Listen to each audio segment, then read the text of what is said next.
Rangers are such a fantastic club and are, you know, well reputed throughout Scotland and the world. So when they come and ask you to come into the club and be involved, then there's only one answer that you can give, to be honest.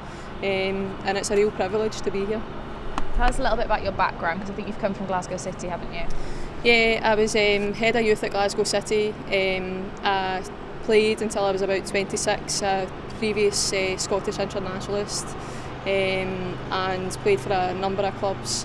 When I ruptured my lateral ligament, then I stopped playing and I became head of youth, where I've been there for 5 years, and I've now worked my way through the licence system, so I'm up to UEFA A licence, and I do under 15s Scotland as well. I'm assistant national coach in there, as well as some of the regional performance programmes.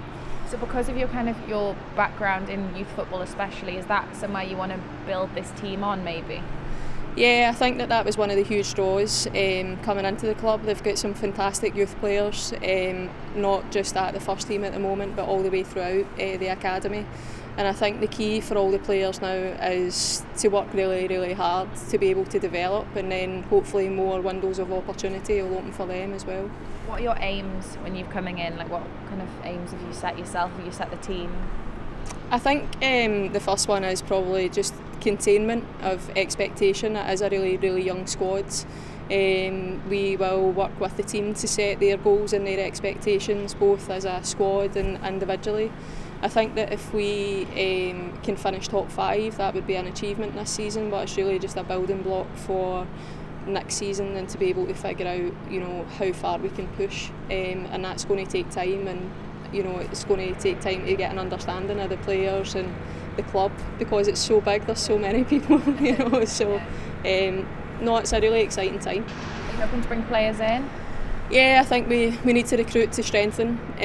Hopefully that will take place, if not just now, during the summer break. We need to be really, really clever about who we recruit. We also need to be really clever about not changing too much too soon. You mentioned next season as well, so what are your aims going forward? Do you think this team is capable of challenging for the league as such? Yeah, I'm a great believer in that we have to grow and we need to learn, and I think that moving forward to next season our expectations will be entirely different, and we will expect to compete. Our aims and objectives then will be to win, and we, you know, all the training sessions and all the work that we do just now together will be the kind of basis of that. You mentioned how big the club is. How much do you kind of want to build on that fan base and invite fans along and try and get people from the men's side of the game to be more interested in the ladies? Yeah, it's really interesting, because I think that a lot of people do a comparison of both men and women, but women's football is entirely different. It's never going to have the same physicality, it's never going to be the same as the men's side of the game. You wouldn't compare Andy Murray to Elena Batacha, so it's different, but it's great to get people along to the game, particularly now that the national team have qualified for the European Championships, and there's a real buzz about the place, about the women's game in this country.